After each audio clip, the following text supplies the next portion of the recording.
Uma boa noite na paz do Senhor Jesus Cristo. Um privilégio poder estar aqui mais uma vez e poder participar de um evento tão lindo e tão importante, tão cheio de vida, que é este Confrascente, correto?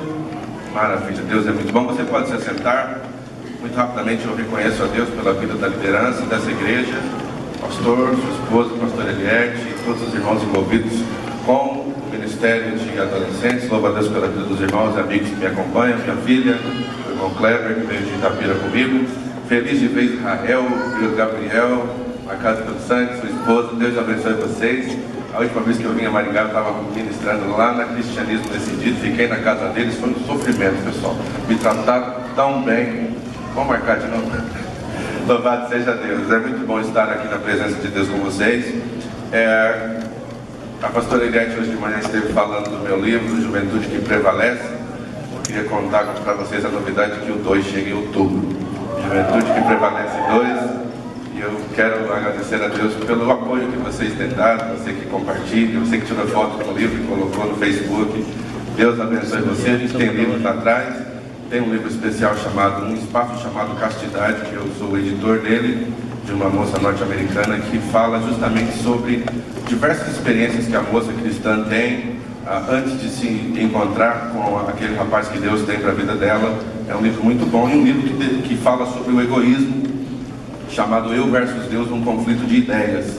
E você tem a liberdade de adquirir, todos eles custam R$20, tem algumas camisetas que eu estou justamente vendendo para me ajudar na produção do livro Juventude que Prevalece 2, que vai ser lançado entre 2 e 4 de outubro, com a graça de Deus. Amém? Hoje eu quero falar com você sobre algo muito importante dentro do quesito tanto espiritual como humano, que todos nós não temos como evitar, que é um processo de maturidade. A gente está falando com adolescentes, para adolescentes, com os pais dos adolescentes, e é importante nós entendermos o contexto de progressão na maturidade ou no crescimento individual. E eu não quero julgar ninguém, nenhum adolescente hoje, mas eu quero falar com você sobre o tema meninos inconstantes e levados. Pode ser? Se você fizer cara feia, eu vou piorar o tema. A ideia é falar sobre a progressão. Eu falei para você hoje de manhã sobre o próprio Jesus, e Jesus nasceu menino, todos nós sabemos bem disso, e a Bíblia diz que ele cresce, com 12 anos ele está debatendo no templo com os doutores, e ele se torna um homem, e ele realiza o propósito definitivo de Deus para a vida dele, que é alcançar e tocar as nossas vidas. Então, se você puder, abra sua Bíblia em Isaías, no capítulo 9.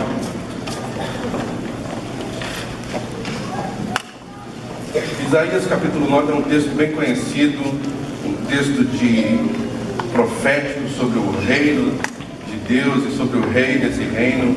Isaías 9 e versículo 6 diz assim: porque um menino nos nasceu e um filho nos foi dado, e o governo está sobre os seus ombros, e ele será chamado Maravilhoso, Conselheiro, Deus Poderoso, Pai Eterno, Príncipe da Paz. Ele estenderá o seu domínio e haverá paz sem fim sobre o trono de Davi e sobre o seu reino, estabelecido e mantido com justiça e retidão desde agora e para sempre. O zelo do Senhor dos exércitos fará isso. Então Isaías capítulo 9 versículo 6 fala sobre o nascimento de um menino com poderes de super-herói. Fala do Senhor Jesus Cristo e do reino que ele viria estabelecer, o trono de Davi.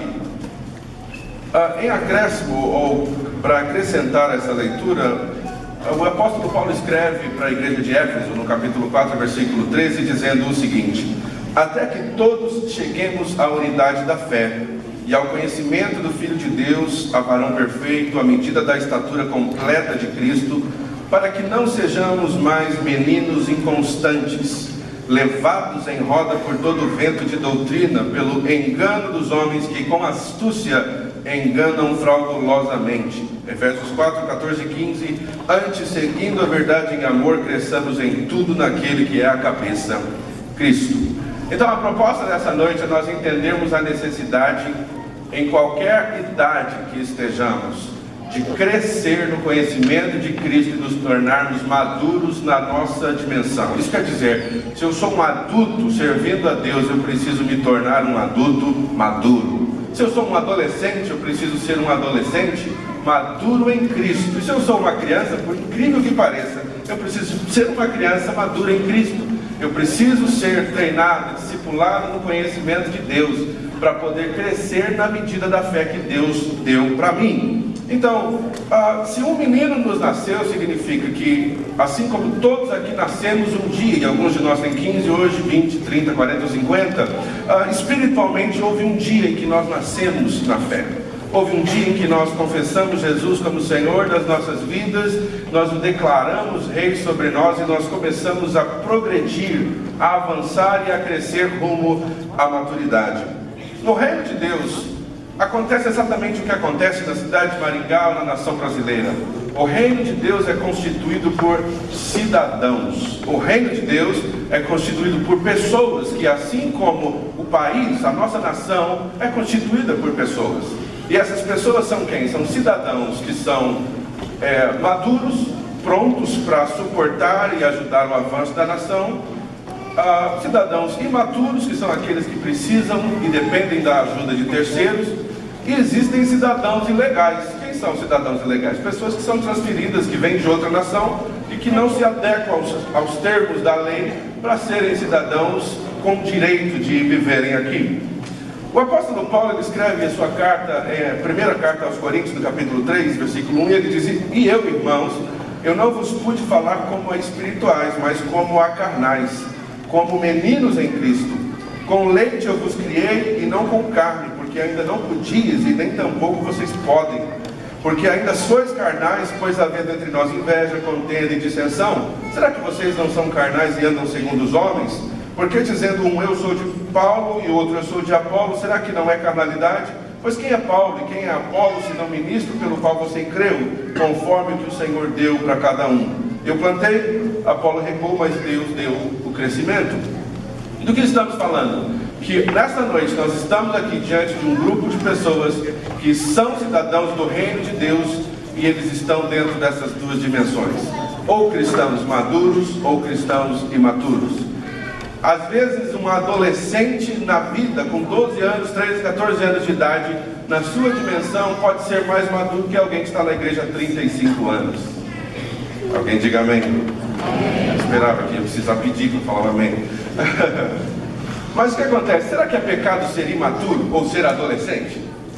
É pecado? Não, não é pecado. Porque todos nós passamos por fases. E a fase começa enquanto somos pequenos e a ideia é crescer e avançar. Então Jesus, ele serve para nós como exemplo nas duas dimensões: espiritualmente e materialmente, fisicamente. Assim como nós, Jesus nasceu um dia, e eu fico tentando me adequar ao pensamento de como é o Jesus 100% Deus, com consciência e identidade divina no colo de Maria chorando. Ele fala: "Eu vou chorar porque eu tenho que chorar, porque está dentro do contexto, tá, Maria? Mas eu sei quem eu sou, cuida de mim aí, me dá um leitinho, porque a minha carne precisa do leitinho, precisa de banho, precisa de fralda, mas aqui dentro eu tenho consciência plena que daqui 33 anos eu vou fazer por você, Maria, aquilo que você não pode fazer por mim." Então é a consciência espiritual no estágio no qual você esteja vivendo. Então não é pecado ser imaturo desde que você não tenha prazer em ser imaturo. Não é pecado ser adolescente desde que você aproveite ao máximo a sua adolescência, mas com foco na maturidade, usando tudo e todo o tempo disponível agora para crescer na fé, de acordo com o ensinamento do apóstolo Paulo, e chegar então à estatura completa de Cristo. Se existe o imaturo, é porque ele está em fase de crescimento, ele está rumo à maturidade. E existe o maduro. A Bíblia diz, o apóstolo Pedro escreve a segunda carta, no capítulo 3, 18, dizendo: "Antes crescei na graça e no conhecimento do Senhor Jesus Cristo."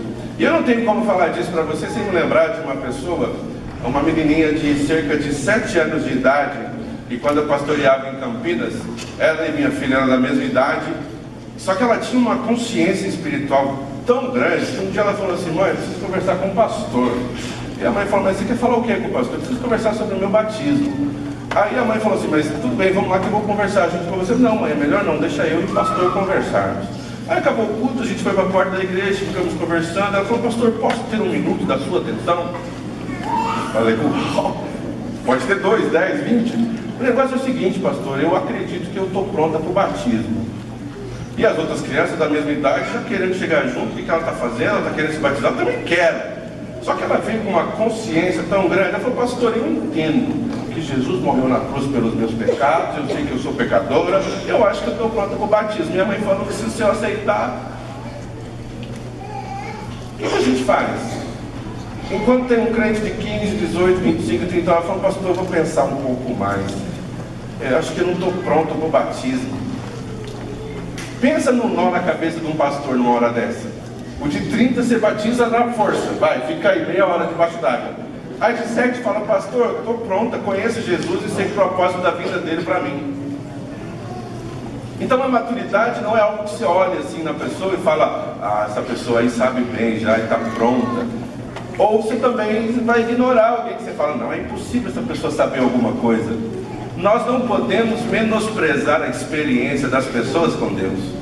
Existem pessoas imaturas naturalmente, está no processo. E existem pessoas que são maduras porque também passaram pelo processo.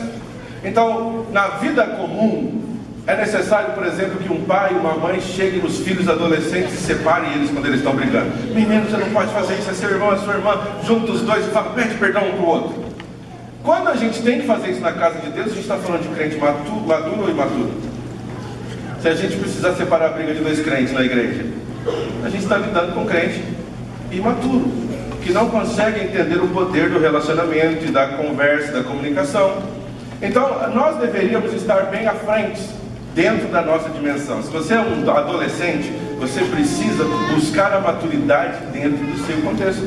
Se você é uma criança, tem que procurar da mesma forma. Se você é um adulto, muito mais. Você precisa procurar crescer e descobrir o que é ser maduro. Agora, ser maduro é legal, ser imaturo não é problema, desde que você esteja rumo ao crescimento e à maturidade, mas existem aqueles que são ilegais. É como a gente anda por aí, tem um monte de brasileiro que mora fora do país, especialmente dos países que chamamos de primeiro mundo, e ele faz de tudo para entrar, nem que seja ilegal, e faz de tudo para ficar.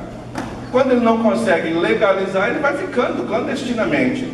E da mesma forma, o nosso país, por exemplo, é considerado um país avançado de primeiro mundo, comparado a outras nações.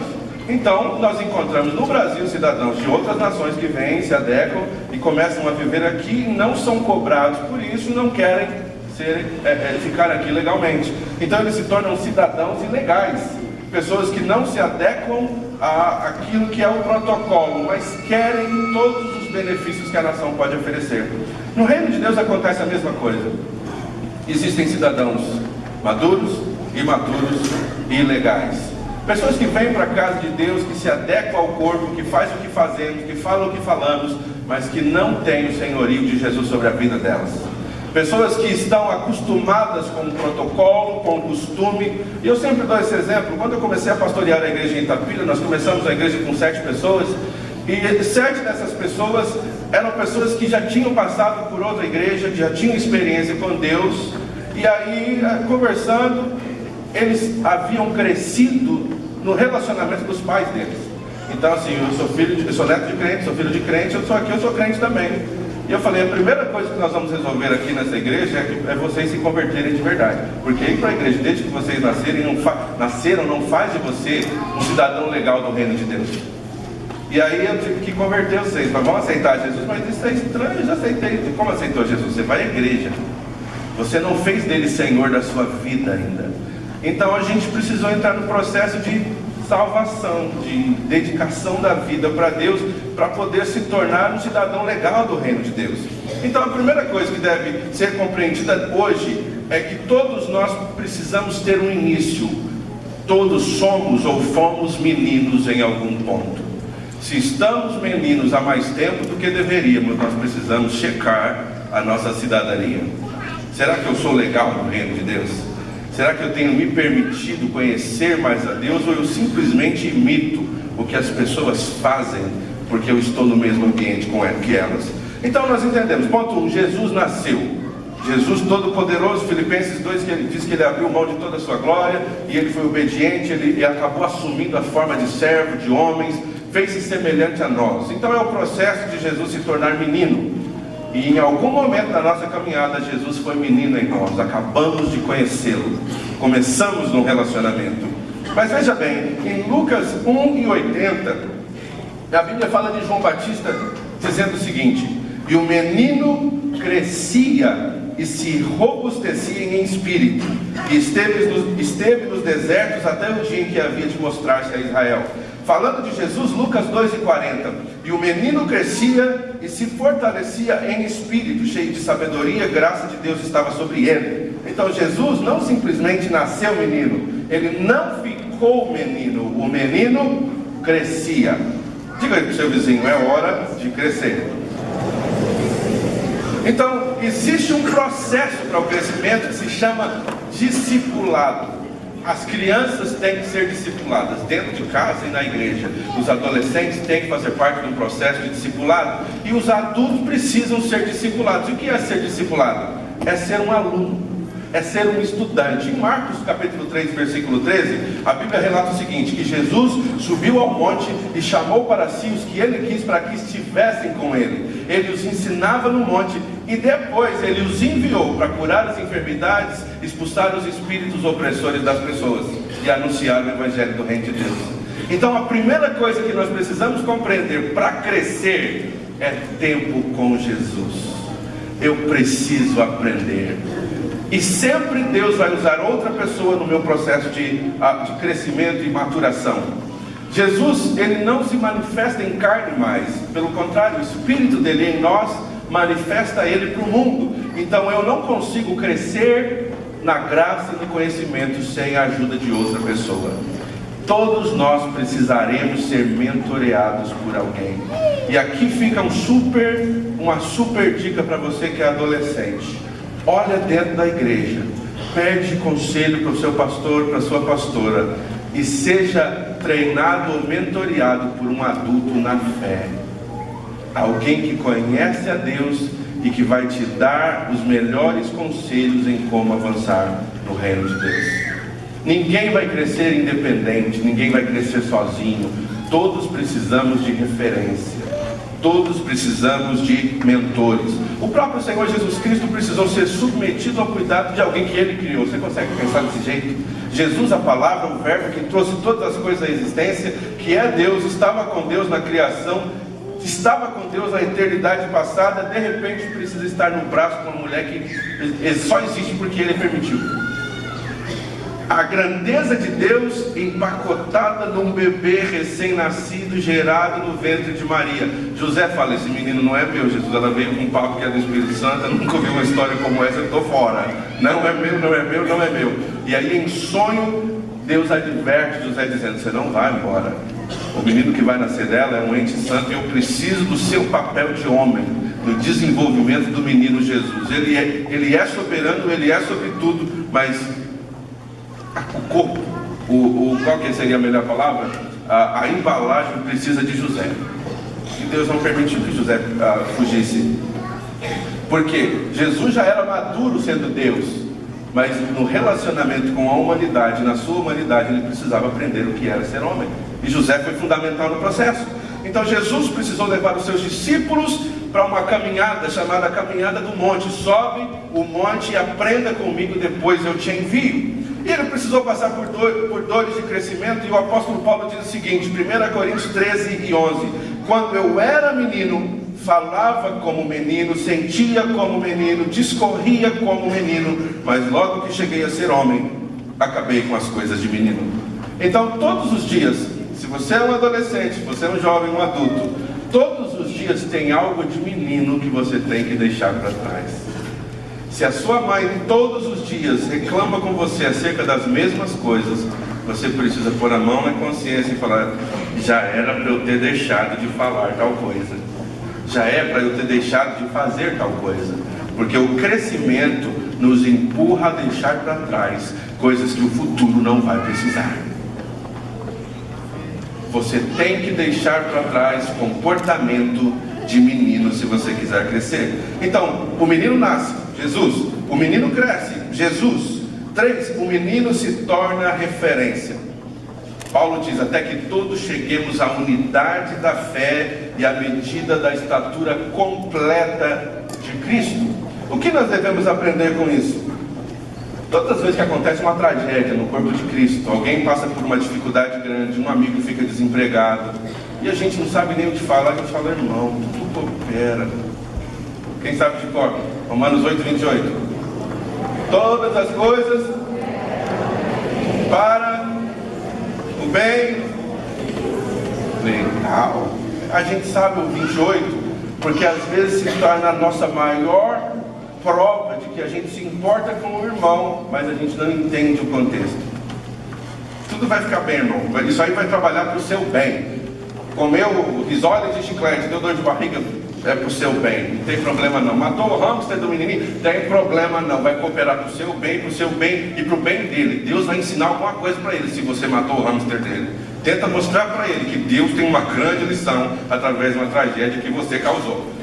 E a gente usa isso para se livrar de dores de cabeça. A gente usa isso para se livrar do irmão reclamando no nosso ouvido que a vida dele não está boa. Irmão, tudo coopera para o bem de quem ama a Deus. Só que o 29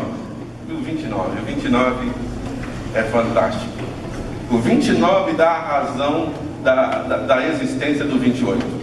Paulo no 28 diz, todas as coisas contribuem conjuntamente para o bem daqueles que amam a Deus, daqueles que foram chamados segundo o seu decreto.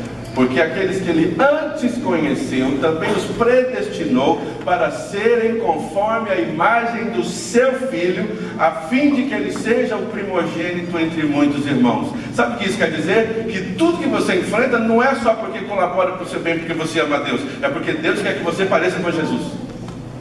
O foco do seu sofrimento, da chinelada da mãe num dia ou outro, é porque ela quer que você pareça com Jesus e ponto final. Se você não quiser se adequar à imagem de Jesus, o 28 não vai funcionar. Não vai. Então, se você parar nesse instante e pensar em qualquer estresse que você está enfrentando na vida, perda, dificuldade, sofrimento, sei lá o que, Deus está querendo gerar a imagem de Jesus em você. É um processo.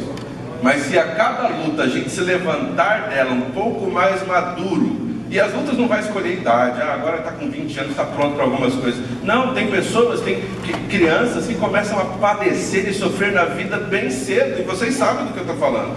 Crianças que de todos os tipos, de todas as maneiras, acabam sofrendo, ora por causa dos pais que são irresponsáveis, porque não estavam prontos para ser pais, foram pais antes da hora, isso reflete na vida deles, vai refletir na próxima geração, infelizmente. Mas em todo esse sofrimento, Deus está empurrando, guiando para que a imagem de Cristo seja manifesta na vida dessas crianças.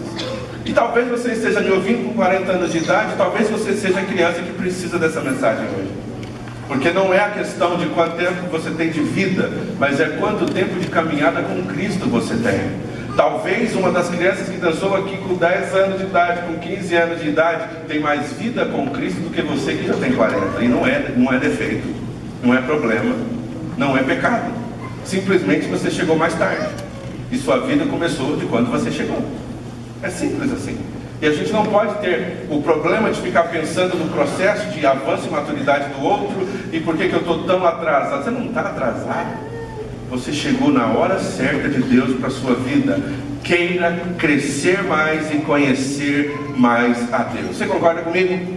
Então o menino nasce, quando Jesus nasce em nós, ou nasce para nós precisamos desejar crescer, assim como o menino crescia, Jesus crescia, João Batista crescia, e então se torna referência. Eu quero ser como ele. Como foi cantado aqui as canções que eles dançaram no musical, a ideia, eu sempre pensei em ser um super-herói, eu sempre admirei um super-herói, mas ele pode voar, eu não posso voar. Jesus pode todas as coisas. Então eu quero que você abra a sua Bíblia em Lucas, no capítulo 2, e nós vamos mostrar para você, já para terminar e fechar a mensagem, a importância desse menino ser gerado em você. Lembra que eu mencionei ontem que nós falaríamos um herói em mim?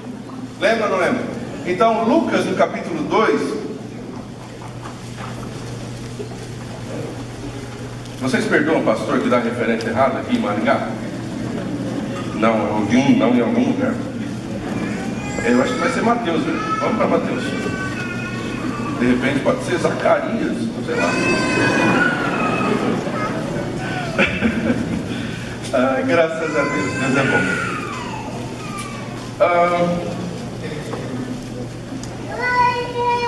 Lá em Mateus, no capítulo 1,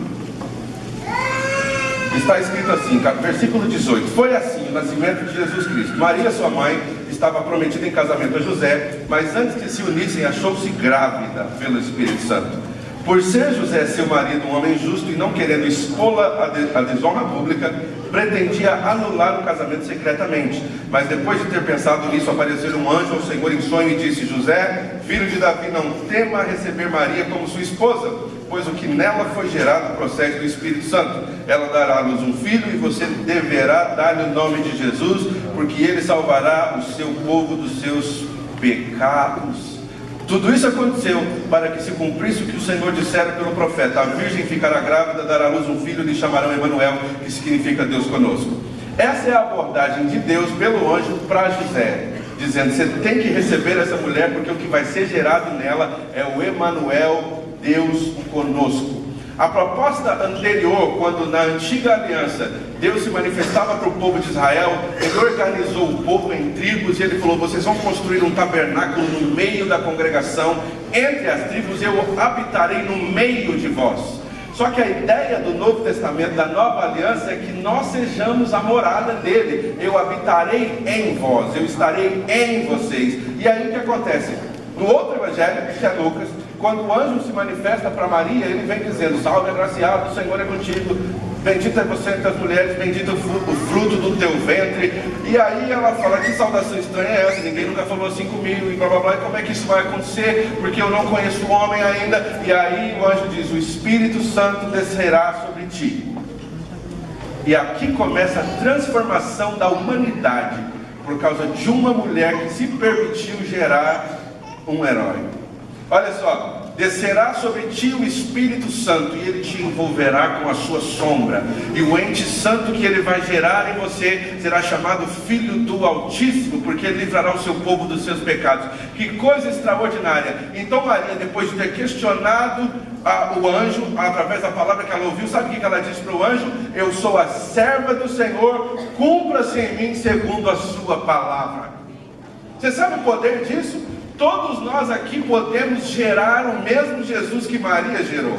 Ela gerou Jesus para um contexto da humanidade, para que todos pudessem saber que aquele que morreu na cruz do meio foi o que levou o pecado de toda a humanidade. Só que depois de ter ensinado os discípulos, cuidado de pessoas, ter levantado os mortos, dado atenção para as crianças, quando os discípulos e as pessoas lhes diziam: não, sai daqui, não incomoda o mestre. Esse mesmo Jesus, depois de ter ido para o Pai, ele disse: eu não vou deixar vocês órfãos. Eu vou mandar para vocês um outro Consolador. Ele vai ensinar vocês toda a verdade. Então, o mesmo menino que Maria gerou precisa ser gerado em mim. Quando eu recebo Jesus como Senhor da minha vida, o menino nasce. À medida que eu sou discipulado, o menino cresce. Quando eu me torno um cristão maduro, ele se torna então referência em mim para os outros. Quem gostaria de se permitir a manifestação de Cristo na sua vida? Quem gostaria de permitir que ele seja gerado em você diariamente, para que você possa ser referência? E olha, você não precisa de uma idade específica. Você não precisa ter 35, 39, 54, ou ser pastor há 20 anos. Tudo que você precisa é permitir que o Espírito Santo gere Jesus em você. E aí você vai ter que passar por dores de parto, porque a sua natureza vai falar: não, esse menino não pode nascer, vamos abortar esse processo, vamos deixar de ser cristãos, vamos deixar de Jesus de lado. Mas o Espírito Santo continua te convencendo: não, você vai ter que gerar Jesus. O apóstolo Paulo diz: olha, eu tenho sentido, batalhado, tenho tido dores de parto, até que Cristo seja gerado em vocês. Então, como eu preciso desse menino em mim a princípio, depois eu preciso alimentar para que eu cresça e me torne, então, um discípulo que está em processo de avanço e conhecimento, e eu preciso amadurecer. Sabe quem é esse Jesus amadurecido? É um Jesus que quando o problema vem, eu sei que o pastor está lá e ele ora, mas eu já não dependo da oração do pastor. Eu conheço Jesus por mim mesmo. Eu sei que quando a dor vier, a dificuldade vier, a enfermidade vier, Ele dá autoridade para mim. Eu posso usar essa autoridade no nome de Jesus, e não vai ser um título, não vai ser um rótulo que vai determinar a autoridade, mas é quem habita em mim. E eu quero perguntar, quem habita em você nessa noite?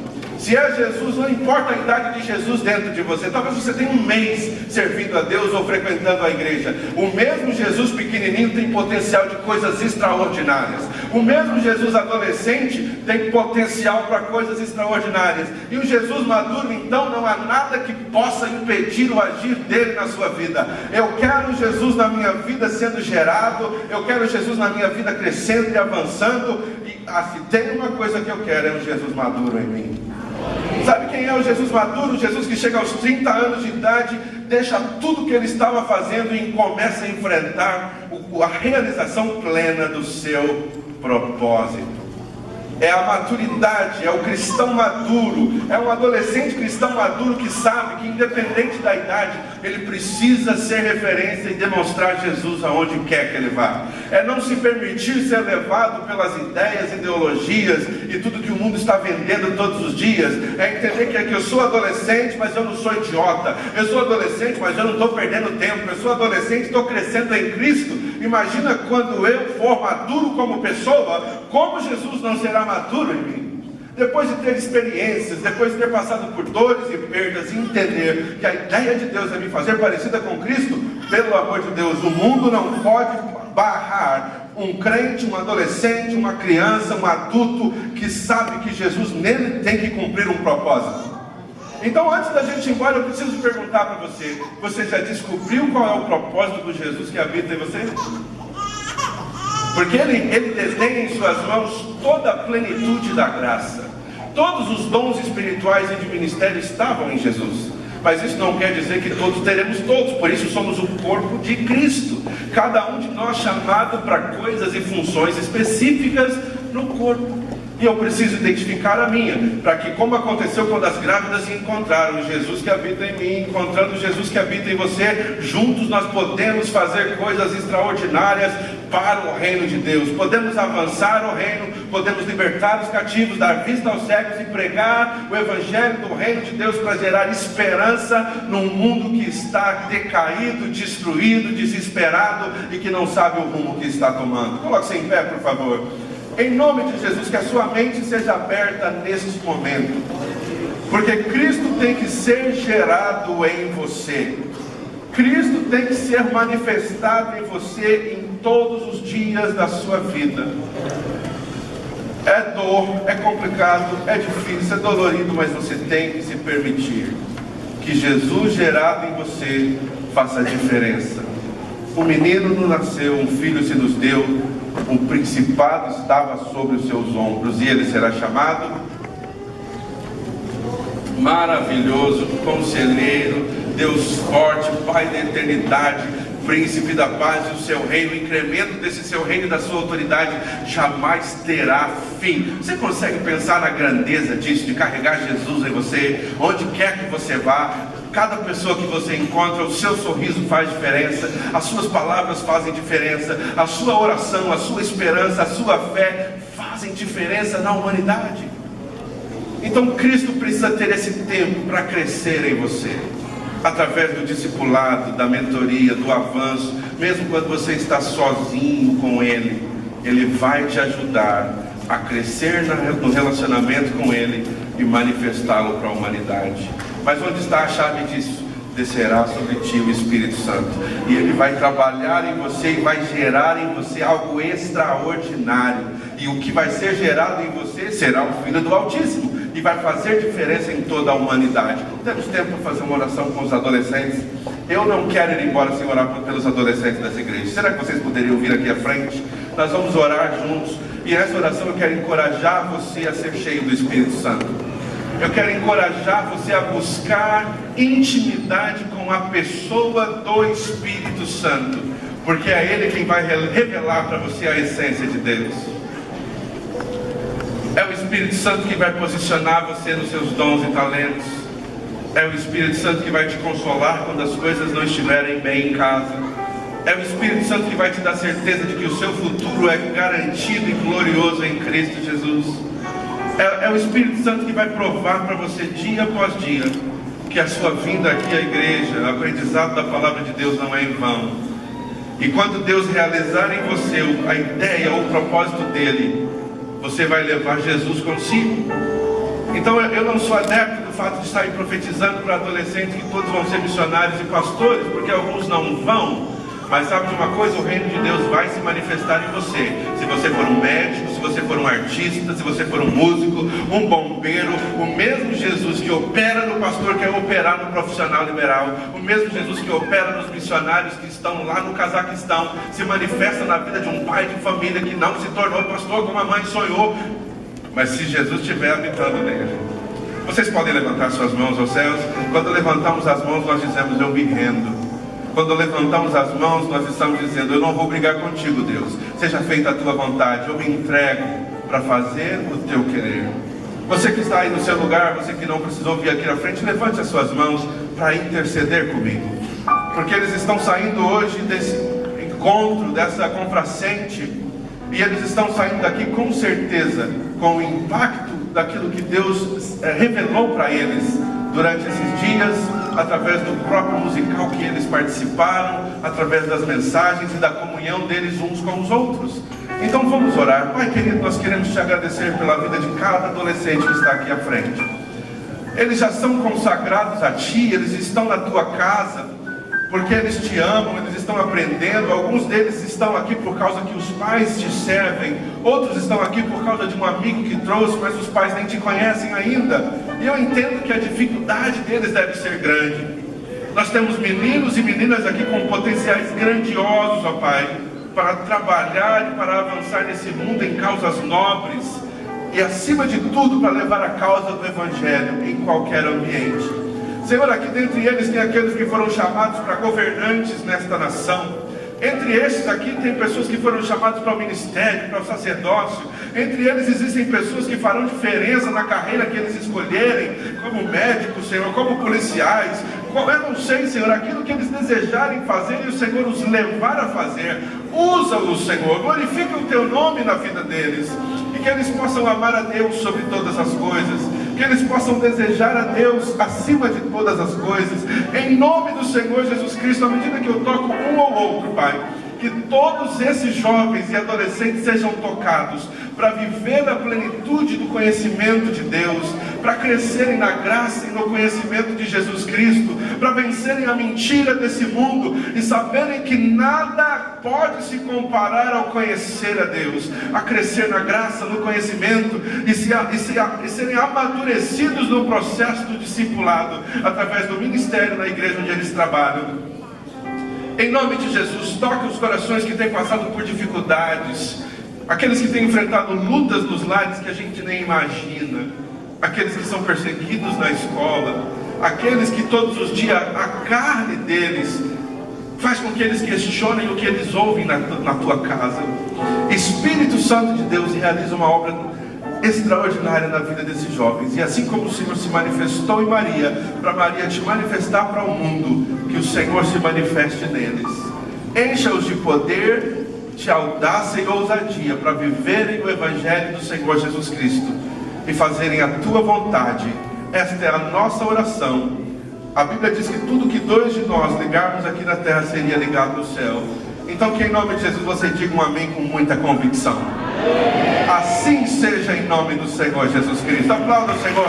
Deus abençoe a todos vocês.